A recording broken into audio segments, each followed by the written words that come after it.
I hope you had a good lunch. Welcome to those joining us this afternoon who weren't here this morning.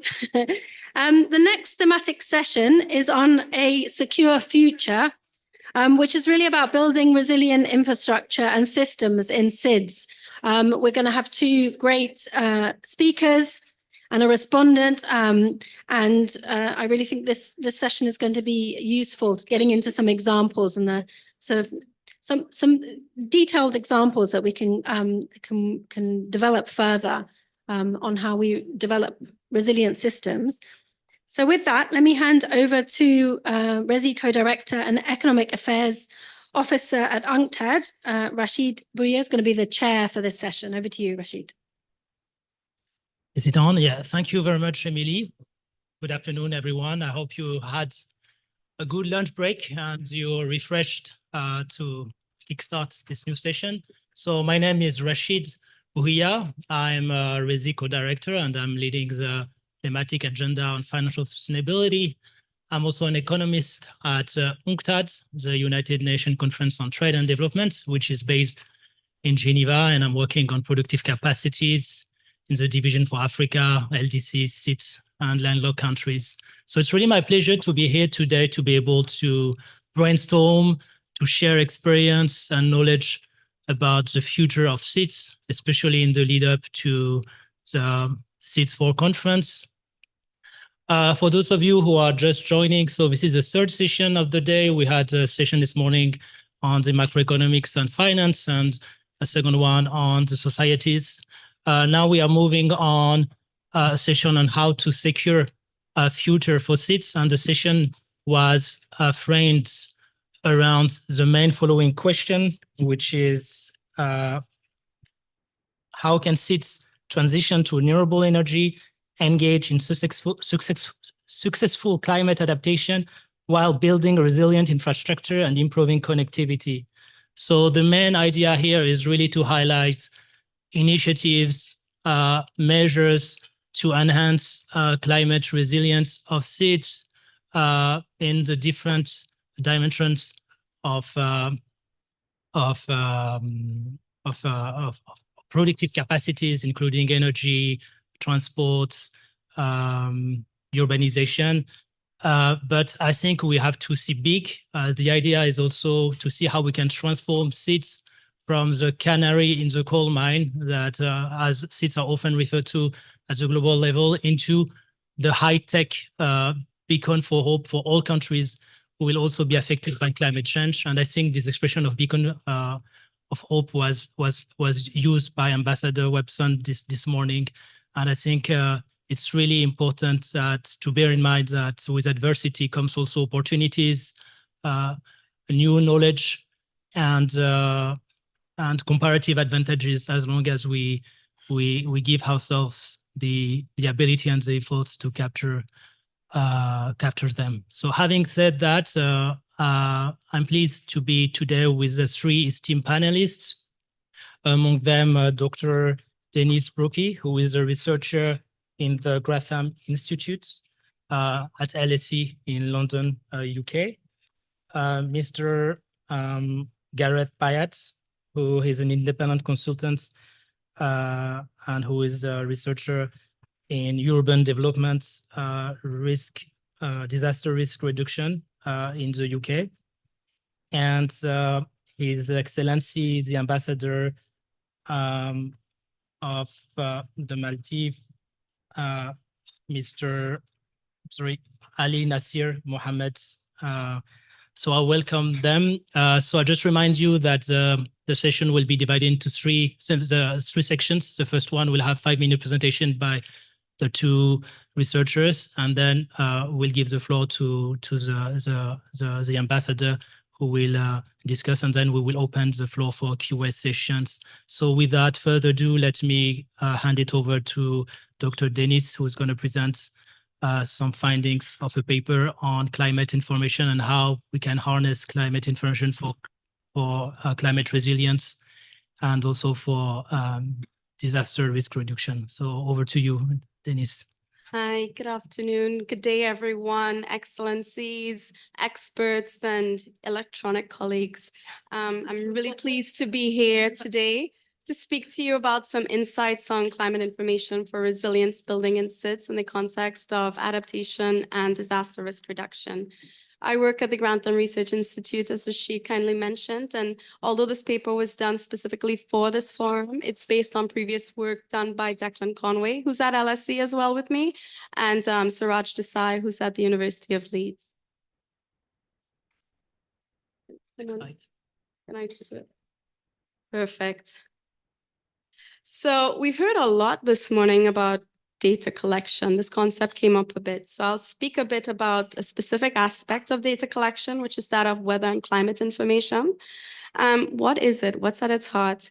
Climate information really refers to the collection and interpretation of weather and climate data that it's credible, relevant, and usable. It's at spatially and temporally sensitive scales. And I'll mention some examples here. Some of them will be very familiar to you. At the shorter term, we've probably all heard about, and this is like hours to days to weeks, we've all heard around the monitoring of rainfall and temperature data, storm alerts. Anyone from Rhode Island will think about tropical storm watches and warnings. At the medium term, we think of this in months to seasons to years, and this is seasonal precipitation forecasts, drought outlooks. At longer term, and this is on the line of decades to centuries, we think about climate scenarios and predictions. So we're well aware that climate resilience is noted as the ability or capacity to anticipate climate risks and hazards, absorb shocks and stresses, and reshape and transform development pathways in the longer term. And there are different pathways to doing this. And we hear about interventions including climate risk and vulnerability assessments, early warning systems and early action, forecast-based financing, climate-proofing infrastructure and services, weather index insurance. We hear about a lot of these terms. But what I'm mentioning here to you today is that within this discussion, there's an implicit assumption relating to the availability, awareness, dissemination, uptake, and use of climate information to contribute to measures relating to resilience decision-making and strategy. Climate information is time and space and context specific. So there's a mention earlier about, using AI for early warning systems. And this is also contingent on the availability and pilot and testing and ground truthing of climate information, such as satellite rainfall information, to local scales based on ground-based rain gauge data before AI can be applied or expanded. So I just kind of want to highlight this sort of underpinning sort of baseline of knowledge that we tend to take probably for granted when we mention a lot of these terms that relate to climate resilience building. So while there are additional challenges relating on the supplier side of the provision of climate information, and in this vein, I want to recognize the role of WMO regional climate centers in the Caribbean. This is the Caribbean Institute for Meteorology and Hydrology, which is based in Barbados. And they bring together a lot of technical expertise with Met offices and related sectors. There's also the need to think about users and building adaptive capacity in their effective utilization of climate information for decision making. And also the context of narratives of whether and how climate information is being utilized. So a lot of this research has already been done for Europe, parts of sub-Saharan Africa, but very limited for SIDS in the Caribbean as well. So in this context, we wanted to understand some of these narratives of barriers and enablers for using climate information use and uptake. And so we set out to do semi-structured interviews with 26 Caribbean-focused experts, and this ranged from national, international colleagues across ministries, regional organizations, interregional organizations, non-governmental organizations. And so we specifically asked them a couple of questions, and I just want to mention this was done in 2020, just after the pandemic started. So I don't know if that sort of highlights or any sort of challenge there. Pandemic was of grave concern to a lot of them at the time. So although this is not fully comprehensive, this is just 26 narratives that we're including here, it does offer a snapshot of some of the barriers and enablers of climate information use. And when I say barriers, we ask them the question, what hinders you from using climate information within your work? And again, this is across different sectors, different institutions, organizations, and whatnot. And this is a summary of it.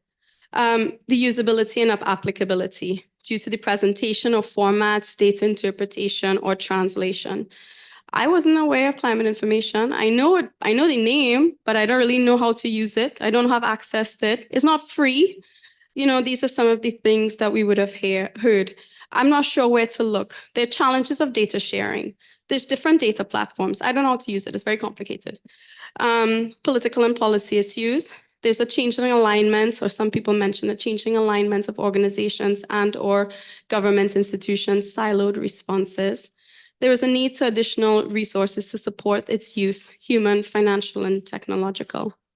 We also asked some people, what are some of the enablers? What would encourage you to use it? So contextualize, localize, sectoral importance, the awareness of application, translating and training, knowing that the data exists and where to look, as well as funding. Obviously, this is of grave concern to many. So at the risk of offering a shopping list of things to be done, I just wanted to offer some food for thought that came out of these research results. Number one, creating awareness. To me, this came about as something that was important. Creating awareness of the relevance of climate information to a broad range of stakeholders across different sectors and towards building improved adaptive capacity for use. Matt mentioned something about including a consolidated understanding of what is working and lessons learned. I think this is definitely applicable here. And although this didn't come up in the research or the results by people, I'd also like to reference the need to focus on including the gender dimensions of using and accessing climate information within countries. Fostering an economic bottom line. What's the economics? How does that play for me? What is it? What's the role for me? So we need to show how climate information use could benefit and impact countries. And there's data ongoing to do this. We need to scale this up. But also in the context of, there's an IMF paper that was done in 2021, and it specifically says, building a climate information architecture is paramount to promote transparency and global comparability of data and thus improved market confidence, safeguard financial stability, and foster sustainable finance. So this is, again, these are underpinning things that we're just probably not aware of in this way. Developing a hub for localized climate information, either regional or SIDS specific. We've heard a lot about this SIDS Center for Excellence and Data Hub. And I think this is very important to think about in this way, connecting both provider and user, but also in the context of leaving no one behind. We've heard this mentioned already. Developing and using climate data to include remote, outer, and small islands and regions, for instance, where climate information is very difficult to gather and be utilized. So I don't want to go through all of them. I know I'm running out of time, but I just want to highlight a couple questions that I have for you and take this opportunity to ask member states for their thoughts of improving the context of use of some of these suggestions.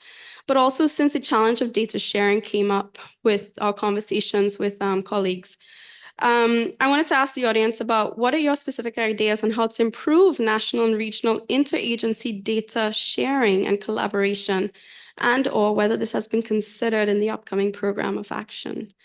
This will be an important feature for improving climate information use, especially considering the effective work of the SIDS Center for Excellence. Thanks so much.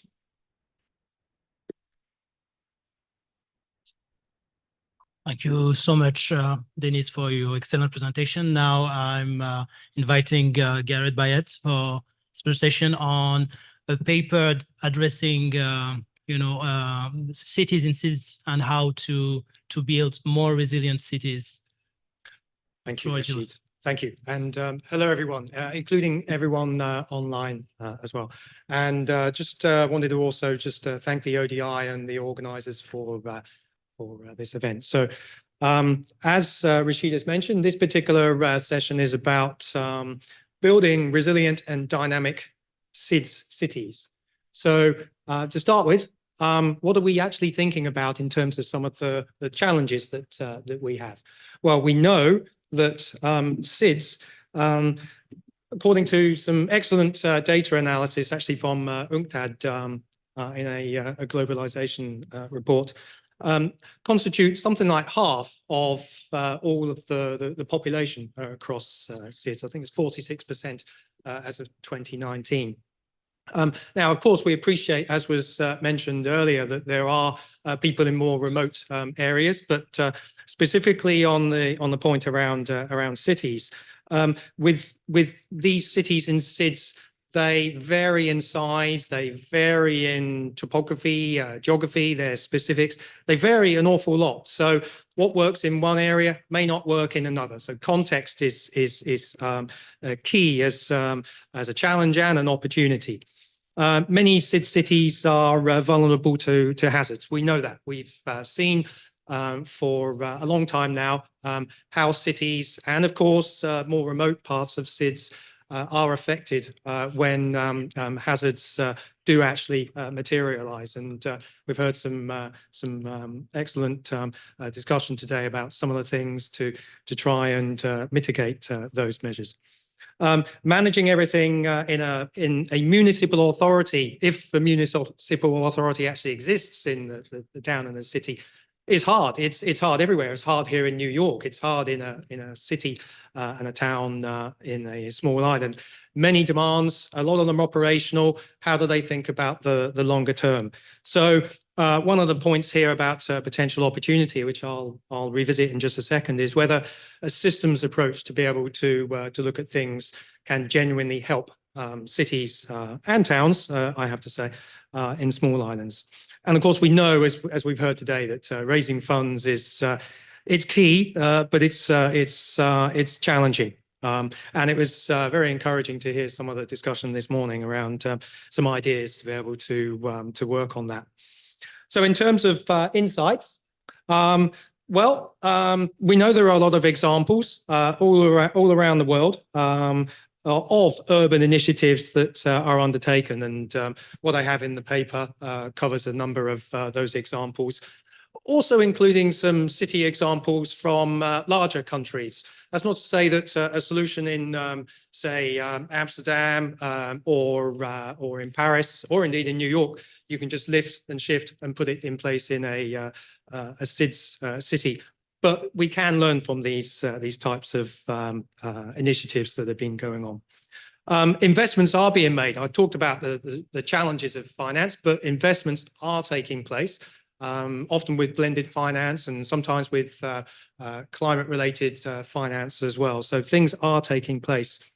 And I do think that point I touched upon just now about the use of an urban system, the concept of an urban system is about making sure that we think in an integrated way and holistically about things. Resources are scarce, we know that. So when we're introducing different initiatives, be they for coastal projects or be they for societal projects, new investments, property development, how do we actually think through the whole systems approach to make sure that they're the best possible outcomes for the long term? SIDS also thrive from learning from each other. We've seen that already, and we've heard the discussion about the Centre of Excellence, and that's certainly something that is the case with cities, and learning from others as well. There are a lot of different and good organizations out there, including MCR 2030, Making Cities Resilient 2030, Resilient Cities Network, ICLIE, and I know some of the cities on SIDS are members of some of these forums. They do offer some very good examples to us. And I think a key point, which I'm going to touch upon for the recommendations here, is that good urban resilience around the world, it engages and involves everyone. So what that really brings me on to is that in terms of recommendations here, I wonder whether there's the potential as part of a Centre of Excellence for what I've called here a portfolio management office.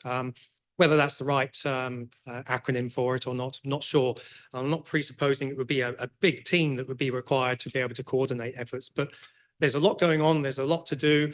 Can a PMO provide some actual structured type of guidance and assistance? And some of the mechanics in an urban framework, from procurement and the way that you do things through to the use of good urban governance, what works well, the key principles, the systems that we can apply. Part of that could potentially be an urban diagnostics review. There's already some good examples out there on some of the SIDS and elsewhere around the world, and some very good work which is ongoing there. I hope that there's an opportunity to tie that very much to the SDGs. We talked earlier about how there are 6 years left until the end of the SDGs, and there's already been a lot of good work from SIDS in an outsized way, I hasten to add, in terms of things like voluntary local reviews. So we know that there is some data collection taking place for that. That can all help to feed into, hopefully, a diagnostics review. And that type of review gets me back to a point I was mentioning earlier about the importance of involving everyone. So that means we had a really good discussion earlier about the engagement of youth, the engagement of women, the engagement of all parts of society. And perhaps rather than consultation, so consultation on a planning approach or something like that, it's front-end engagement. So engage them from the start. And as part of that engagement and knowing the local value that exists in that knowledge, how can we work on compelling and integrated investment cases? And that can include linkages with the private sector. I remember something that Ambassador Webson said earlier today. He talked about can SIDS be the leaders in sustainable development? And one of the things that strikes me with the SIDS cities is that there is, I think, an opportunity to have that dynamism in place to be leaders in sustainable development. Tomasi talked also about investments and the need for them in education and healthcare and I think social systems too. That's all part and parcel of an urban system and thinking through things properly. And Jose talked about the importance of good governance as well. And I can't stress that enough. It all really does require good governance to be in place to make it work. Thank you very much, Gareth, for sharing this insightful and very holistic approach on how to build better and more resilient cities in SIDS. And now I would like to give the floor to His Excellency, the Ambassador, Mr. Ali Nasir Mohammed. Yeah. I think preferably there. Okay. If you...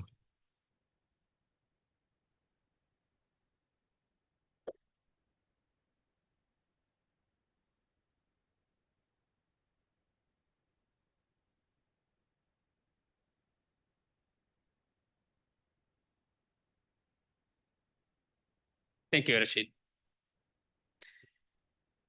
I thank the organizers for hosting this forum.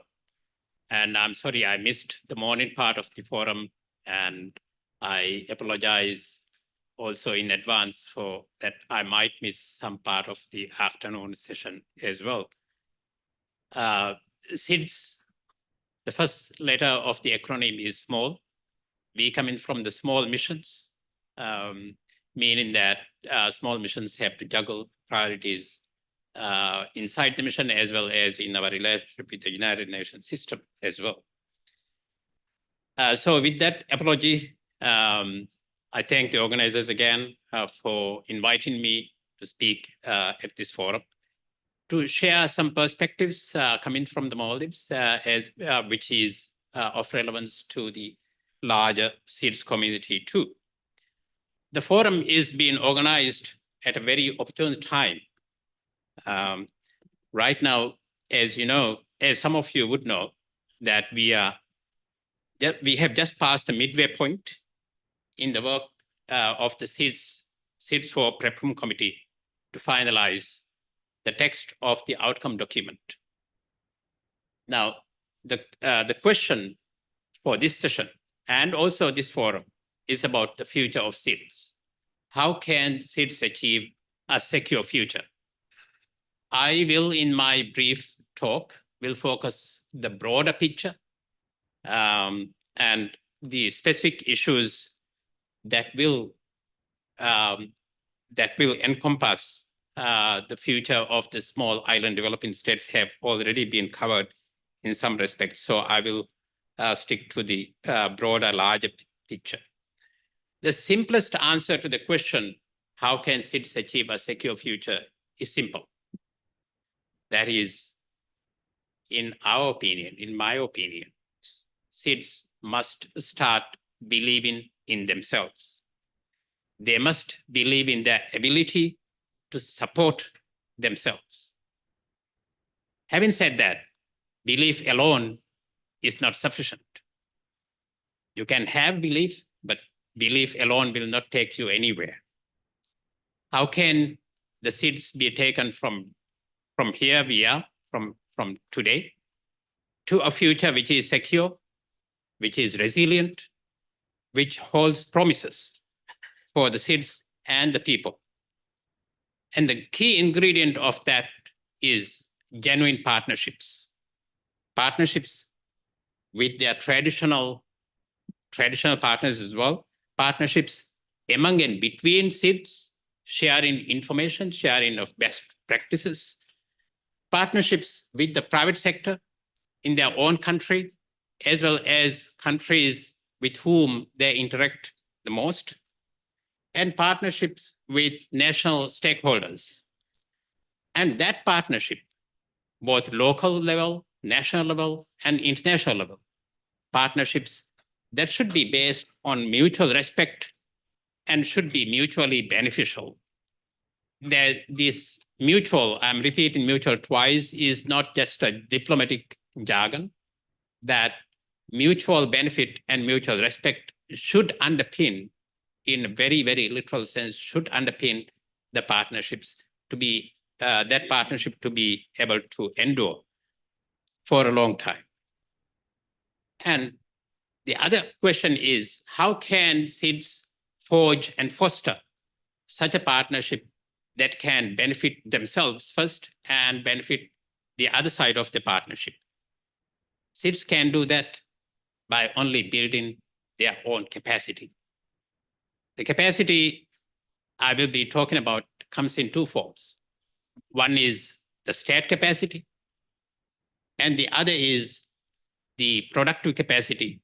The productive capacity has been captured quite comprehensively by UNCTAD in the past few years. And UNCTAD has categorized that productive capacity and conducted some case studies for specific countries. I'm expecting that UNCTAD to do the same for the 39 members of AOSIS as well in your case studies, and do a comparative analysis of the SIDS on how they share or they fare in that productive capacity index. Well, in UNCTAD's productive capacity, they have identified 8 indices, starting from energy to human capital to ICT, institutions, natural capital, private sector, structural change, transport, and so on and so forth.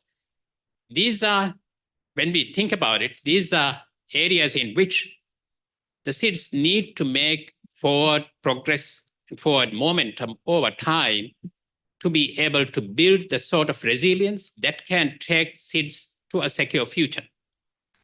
And if they can make that progress, forward momentum, through mutually beneficial partnerships that they forge within the country as well as with their external partners, that can help them to realize the vision they set forth for themselves.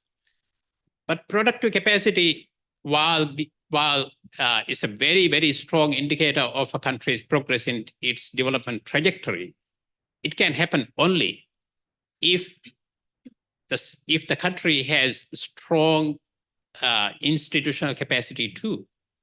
That institutional capacity has, coming from the Maldives, with my experience in the government of the Maldives. By the way, I have worked in the government for 38 years, all in the foreign service. In my experience, that productive forward momentum that in that productive capacity can be delivered only if the country has strong state capacity. State capacity, to say very, very briefly, is the ability of the government institutions to deliver on the projects that they plan and make an impact, make a difference. And that's That's the sort of capacity that needs to be delivered, needs to be built, needs to be fostered by very, very targeted investment. And that can happen only if the SIDS themselves take the initiatives and again start believing that they can make a difference, that they can deliver on that.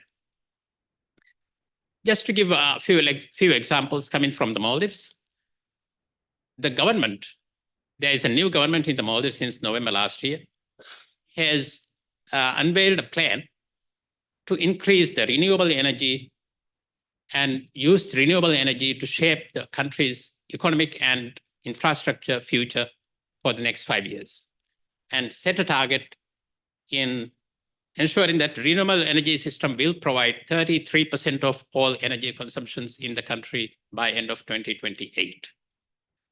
And in order to achieve that target, we are working with the private sector. There are over 160 resort islands in the Maldives, hotels in the Maldives. We are forging partnerships with the tourism sector to ensure that on a gradual fashion, the resorts can achieve over 80% of their energy consumption, daily energy consumption through renewable energy means. We are also forging partnerships with the construction industry, with other industries as well, fish processing plants in the country using renewable energy technologies. And the government will be providing financial incentives for the private sector to embark on new technologies that can help them to transform their businesses to make it more eco-friendly. The Maldives is also, government is also forging partnerships with international financial institutions, such as the Asian Development Bank, the ADB, and to increase renewable energy production, again, starting from the tourist resorts to the largest cities in the country. The Maldives has 4 designated city areas, including Male, and Male is the capital. So waste to energy is one big project that we have embarked with the support of the ADB.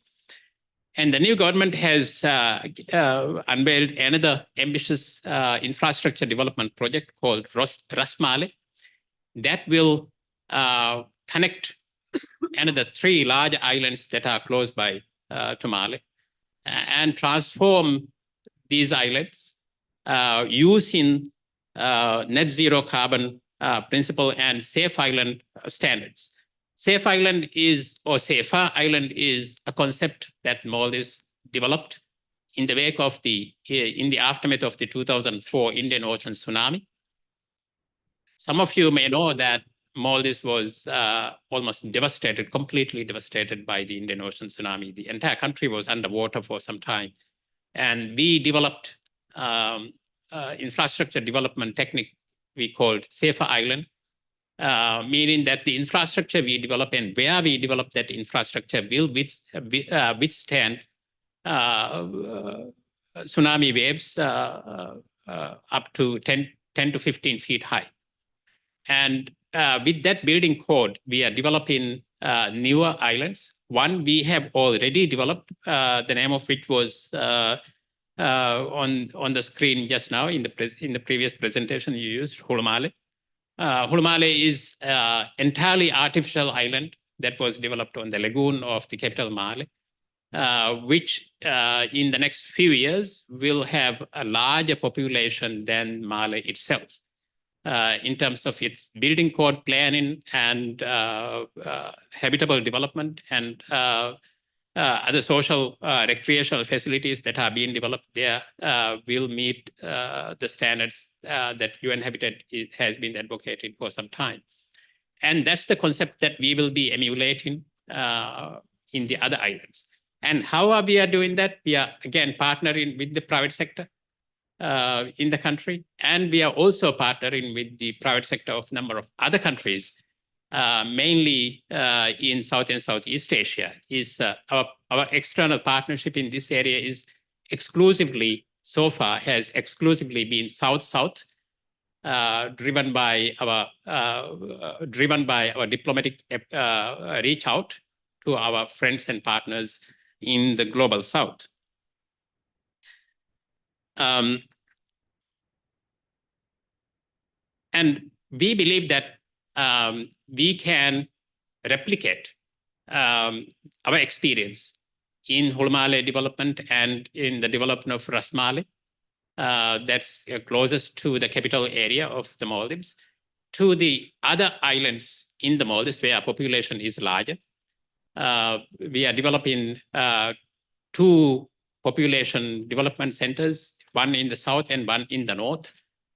Just to give you a context in this, the Maldives has a total of 1,100 islands, out of which people live, meaning permanent population live in 187 islands. So we are trying to consolidate population by developing regional hubs, hoping that people will migrate to these islands, and making these islands, the infrastructure, more resilient, and where there is more scope for transformational economies, where there is greater hope for younger generations, young people to start investing and finding new employments in these areas.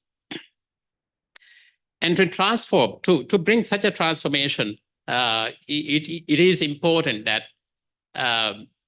the people in small island developing states, especially the governments in the SIDS, start thinking that they can shift to a new perspective that is driven by innovation, a perspective that can bring them or help them to believe a resilient future that they envision. And of course, we are aware, the Maldives is aware, so are many other countries, the economic fragility with which we have to operate. Countries such as the Maldives are extremely vulnerable to external shocks. And this is a similar story that we tell and we hear almost every day whenever we talk of SIDS. COVID-19, for example, hit the Maldives so hard that our economy went down by 35%. Statistically, the Maldives was the hardest hit economy in the world. And that happened in the span of just 5 months, from March to July 2020. We started operating international flights from and to the Maldives on July 15th. So from March to July, the economy went down by 35%. And that's this type of vulnerability with which we have to operate. And when we talk of vulnerability, the answer is always, well, then you build your resilience and you diversify the economy. There is very little scope for diversification. But what we are focusing and what we are trying to achieve is a more vertical diversification within the sectors that are successful in the country. Dependency on tourism is a reality. And that is the reality with which we have to operate. The vulnerability is an inherent condition, as all of us within the SIDS community, we have been advocating. When it is an inherent condition, that means you cannot overcome that. You can build your resilience. When it is something inherent, you cannot overcome that. You can cope with that by building your own resilience. And that's what we are trying to do.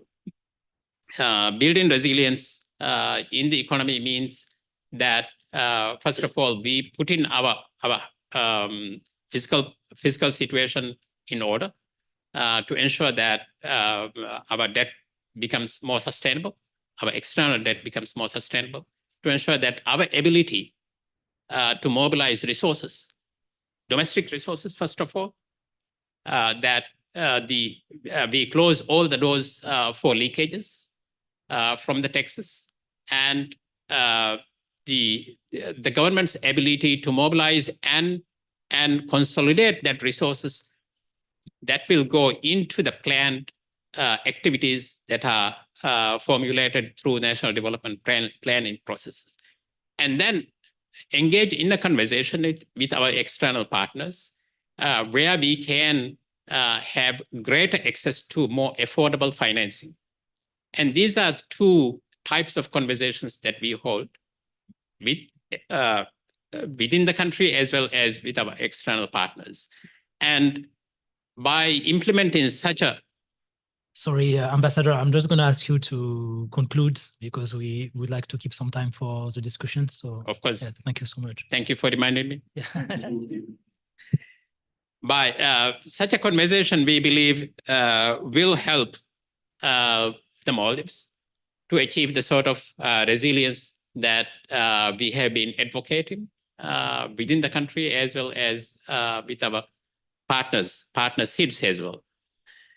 So with those two, with those two key examples, I believe that right now, as we prepare for the SIDS 4, and while we are negotiating the SIDS 4 outcome document, I believe that SIDS and their development partners will engage in a conversation that can help the SIDS secure their future, build their resilience, and start on implementing projects that can bring transformative changes to the SIDS.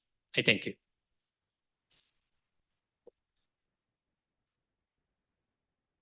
Thank you very much, Ambassador. Let me now open the floor for discussion, for questions, comments that you may have regarding the presentation or the discussion made by the ambassador, or you can also share your thoughts about other dimensions of infrastructures, renewable energy. We touched upon that this morning, so please be free to wade in and participate in the discussion.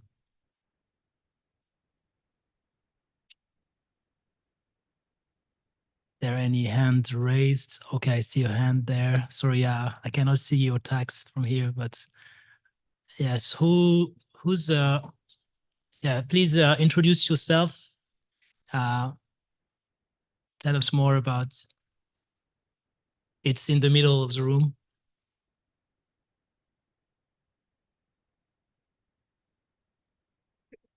Thank you.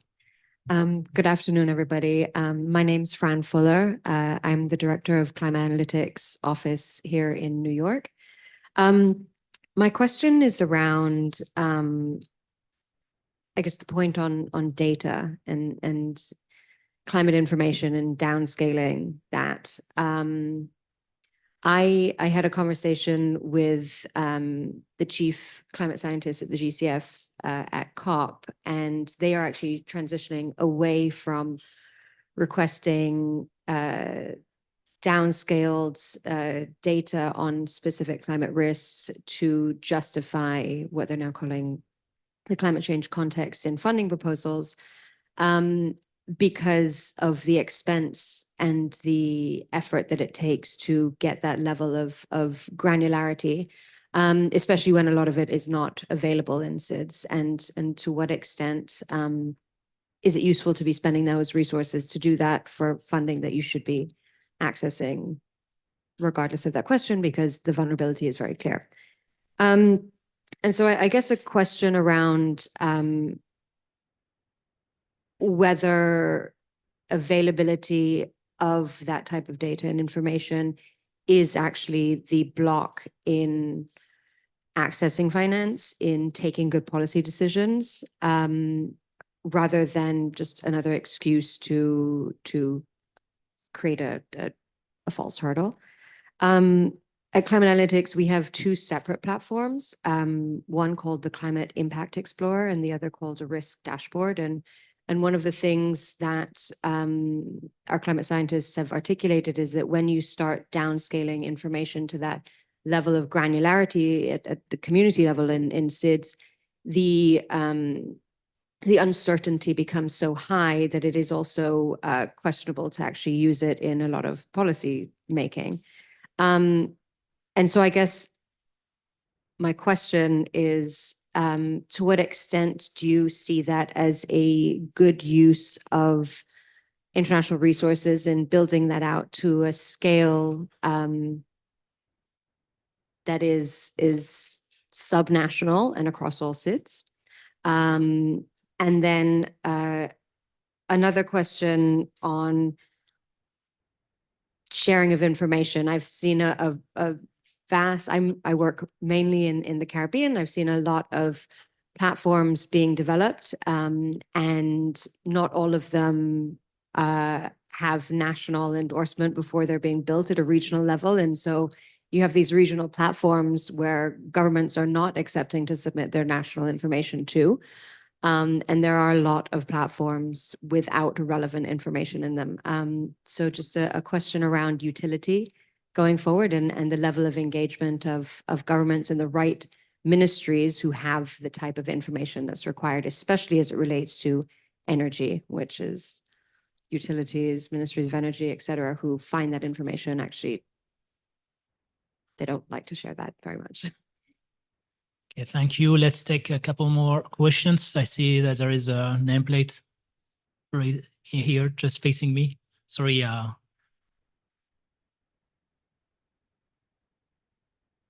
hello, good afternoon. Martin Kasper from the European Union delegation here. So thanks especially to Ambassador Mohammed for his very interesting speech about the Maldives examples. I think as we are on renewable energy, among other issues in this session, this is really one area where the SIDS have had successes in the last years. And I know quite a number of the islands have ambitious renewable energy targets, even up to 100% renewable energy. The ambassador mentioned, I think you mentioned 34% until 2028. The question is, it's 34%, is it 34% of electricity or overall energy? It's a bit of a specialist question, but anyway, so this is an area where there's dynamism, where the donors have supported the SIDS, where of course there's more needed. But hopefully, if some of the think tanks present here or EOSIS could make a little overview about where the individual islands stand on renewable energy targets, which of them have 100% targets, what has been learned, lessons learned, what has worked, what hasn't worked. That's an area where we can show progress, where we can discuss maybe in Antigua and Barbuda what more has to be done, kind of action-oriented element, and yeah, where we can also celebrate some progress instead of only regretting the things which are not done. Thanks. Thank you. Any other question? I see. I have a question, Yeah. please. Please introduce yourself Janine again. Yeah, from thank you. Belize. And I have thinking in terms of this discussion around systems approach, which is, we hear a lot about it. And the urban systems approach, I guess, applicability to a SIDS context. What is the problem that we're trying to address through the urban systems approach when you look at SIDS being extremely heterogeneous and presenting with different problems and not necessarily only an urban setting? So it'd be interesting to understand how you configure the problem to then apply the urban systems approach. Then the second question I have to the data sharing, just building off of what Fran ended with, there are designated organization, at least for the Caribbean and the Pacific, that are tasked with coordinating regional responses to climate change. And they do have data, and they do work and interface with other agencies or institutions. So in the Caribbean, you heard about the CIMH. There's also the Climate Study Group, MONA, that did the State of the Caribbean Climate. And so it would be interesting to understand what would be, and unfortunately for ACE, I don't know. So I don't want to miss out the ACE region because that's a critical part of the AOSIS of SIDS. So it'd be interesting to understand, at least recognizing that already, in fact, the Climate Change Center and SPREP do interface. They actually have meetings and they do share information. But it'd be interesting to understand how a platform can be created to allow that respects the regional ownership of data and national as well. That can be created to allow for that sharing, recognizing the ownership, and then also scaling up and integrating other SIDS regions like ACE, and understanding how that could best be pushed forward. I think also we have to think beyond climate because, and this goes to the systems idea, oceans are incredibly important. We heard earlier this morning from someone who said they represented a big ocean state initiative. And that's been the narrative for SIDS in more recent multilateral discussions, is this concept of the ocean. And we heard from Ambassador Mohammed about, the 1,100 or so islands, 187 inhabited, that's spread across a significant space. And how then do we look to addressing these issues of ocean data sharing in ocean? We have a whole new agreement that has just been concluded on areas beyond national jurisdiction where ocean information will be important, where there is going to be a clearinghouse mechanism that is supposed to have an interface of data portals. How do we start thinking even beyond just the climate space? Thanks. Thank you so much. I'm going to take an additional question back there. Two Simona. quick comments. Yeah. Thank you so much, Simona Marinescu, Senior Advisor, Small Island States at UNOPS. I just wanted to react to the great point that Climate Analytics made on, we wish climate finance colleagues are online, on the link between data and access to financing for SIDS. SIDS are obviously the most vulnerable when it comes to climate change, so there should be no barrier to financing. I think the excuse that is being used is that while we don't need data to show how vulnerable SIDS are, we need data to actually know how much money is needed to overcome vulnerability. So that's an excuse. So your point is very valid, and thank you so much for making it. With respect to productive capacities, I just wanted to acknowledge the point made by Ambassador Mohammed. There is some good news, Ambassador. So we do have the productive capacities captured into the Zero Draft Outcome document. The notion came in Cabo Verde, the interregional negotiations, and you made very clear that we speak about the 8 pillars, natural capitals, as well as human capitals, energy, transport, ICT, institutions, private sector, and structural change. What is important is that indeed we have a research produced by WTO in 2021 showing that there is very high correlation between productive capacities and resilience. So it is important to that we center efforts on productive capacities moving forward. UNCTAD is putting this on the table at Interactive Dialogue 1 on revitalizing economies. And as we are heading towards a workshop on monitoring and evaluation, the PCI that Ambassador you spoke about, the Productive Capacity Index, offers a very good framework to monitor progress, again, towards stronger productive capacities as an avenue towards a resilient prosperity. Thank you. Thank you so much. Now let me turn back to the panelists. There's another question. Okay. Thank you. Good afternoon, everyone. Vilame Kastawanga from Shipwreck Lab, Fiji, but I'm not representing Fiji. Just on the point of energy or renewable energy in the Pacific, the women are one of the most energy poor, really, in terms of, so what the discussion this morning in terms of women leadership, that is very, a point that really needs to look at in terms of SIDS 4. Now, if you're looking at renewable energy, so are we talking about the electricity production, or are we looking at productivity in terms of transportation? So one of the challenges in the Pacific is transportation. So this is something that also that shapes in terms of international negotiation, in terms of you're looking at the carbon market, or if you look at IMO shipping, the Pacific, it's really challenging in terms of to take goods and services to the outer islands. I think Ambassador brought out about, leaving no one behind. So this, I think, one of the discussions that we need to look at. Are we talking about energy, electricity, or are we looking at delivering resilience through enabling tool of energy? Thank you. Okay, thank you so much. Any other question?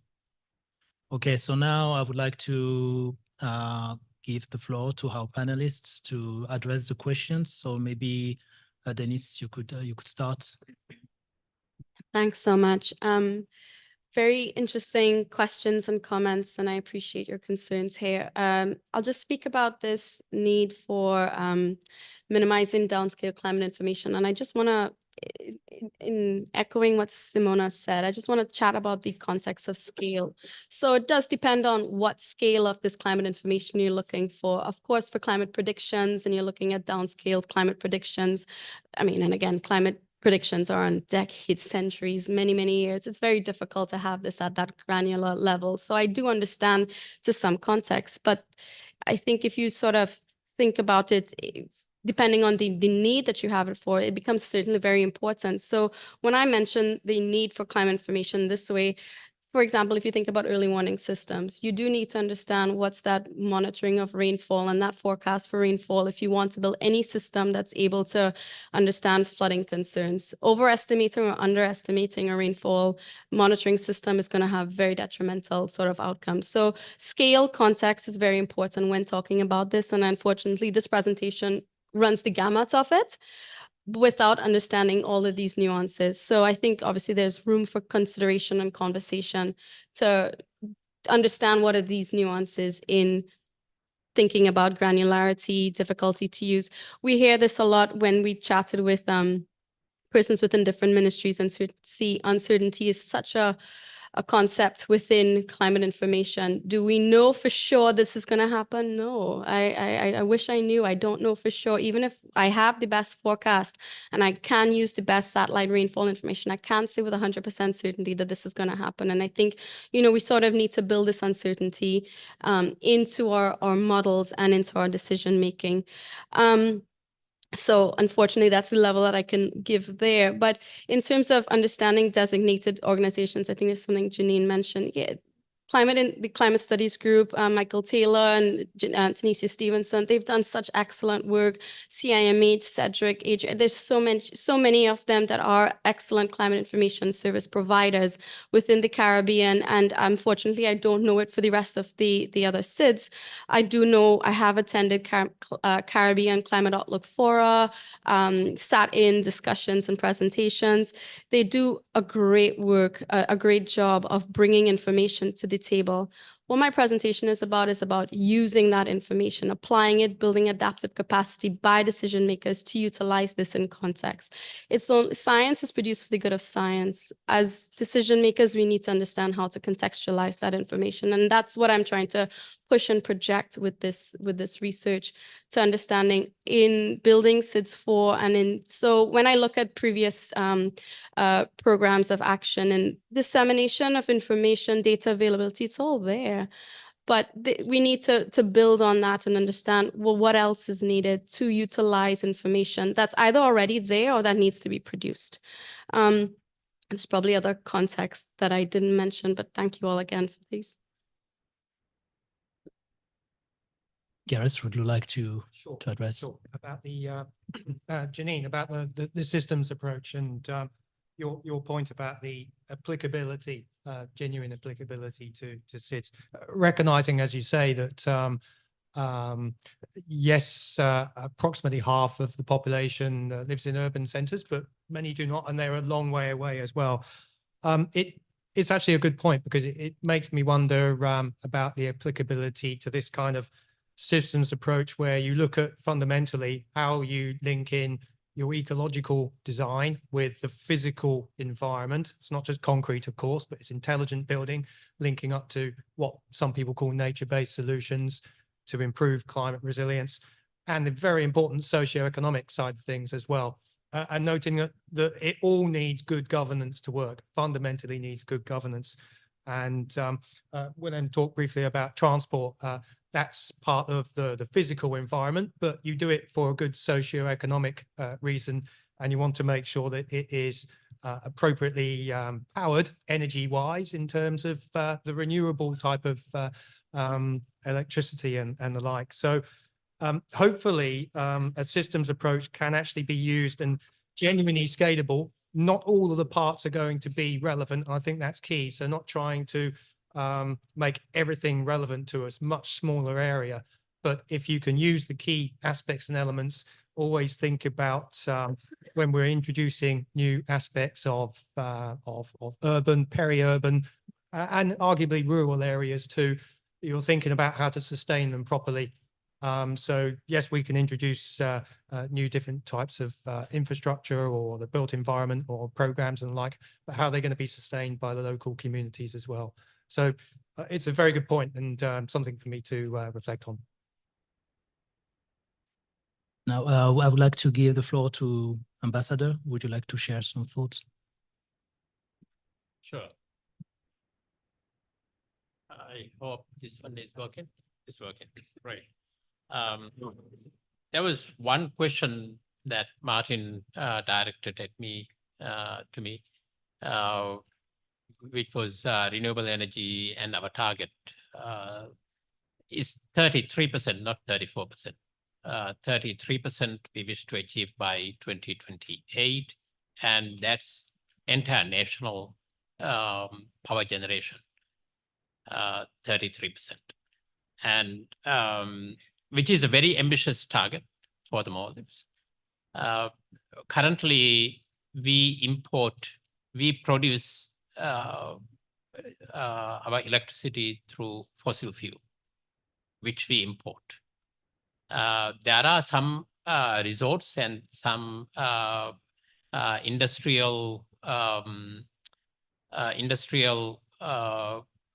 some parts of some industries that has started using renewable energy technologies to produce power. But at the moment, 17% of government revenue goes into importing fuel.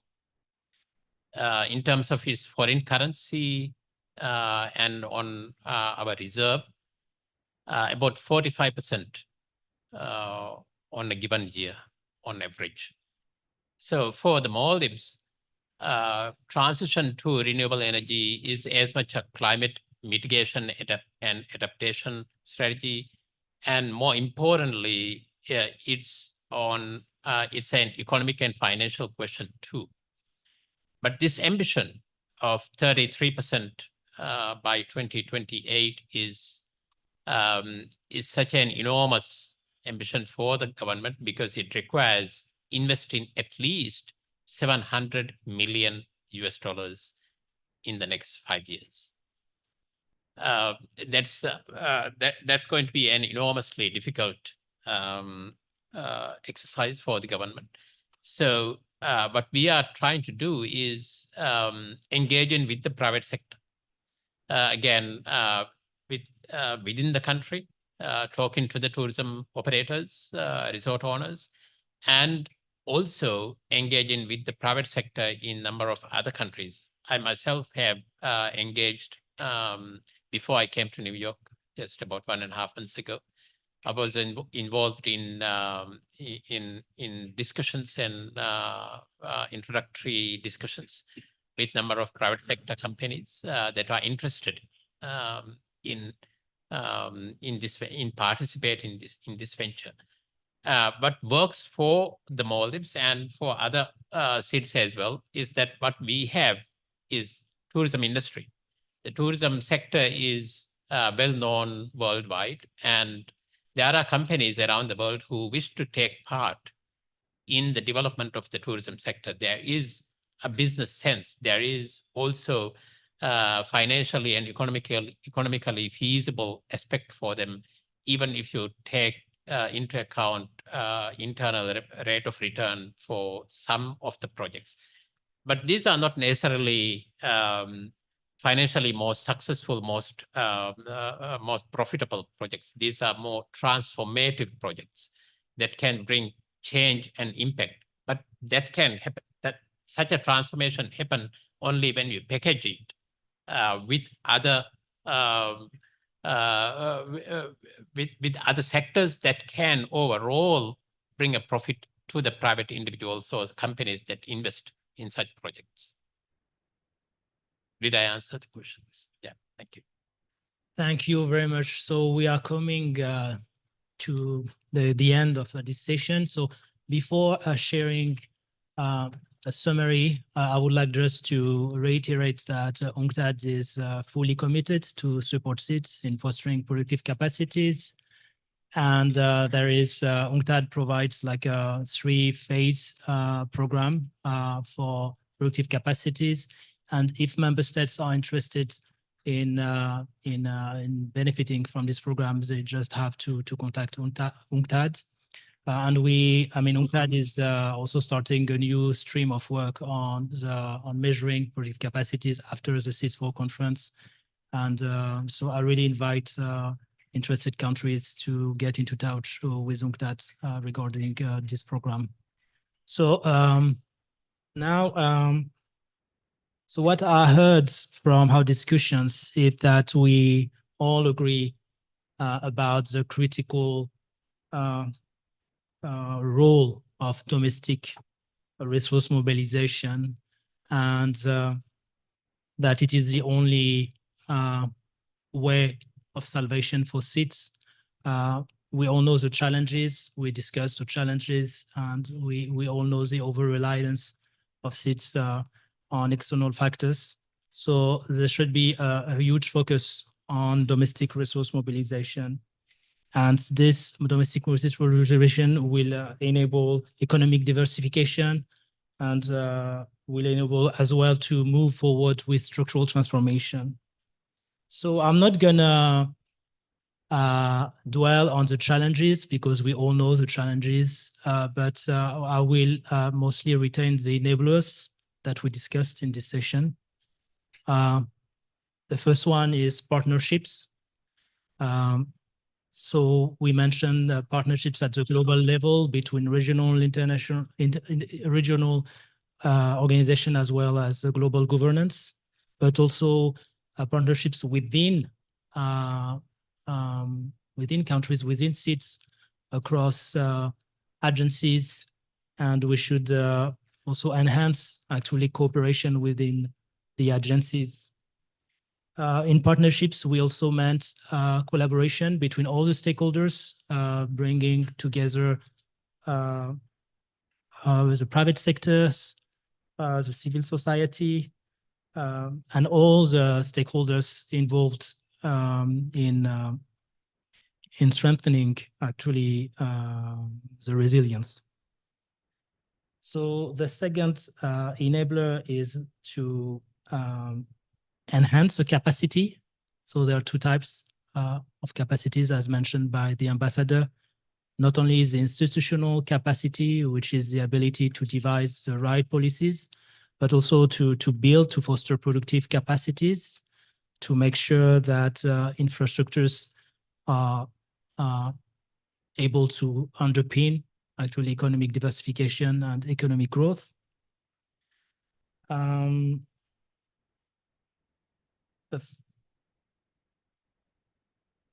think the third enabler is the key role of principles, frameworks, strategies that should be well defined and well elaborated, and that will also pave the way for stronger partnerships. The fourth enabler is about harnessing data. So we had like a great discussion on the fact that data is available, knowledge is there already, but there is a need for harnessing data and to link it with economic growth, with structural transformation, and especially regarding climate resilience, oceans, and other relevant areas. So I hope I haven't overlooked key outcomes of our discussion. So I'm turning back to the esteemed panelists if they have since they want to add something. Otherwise, I would like to give the floor back to Emily. Thank you. Thanks very much. Excellent session.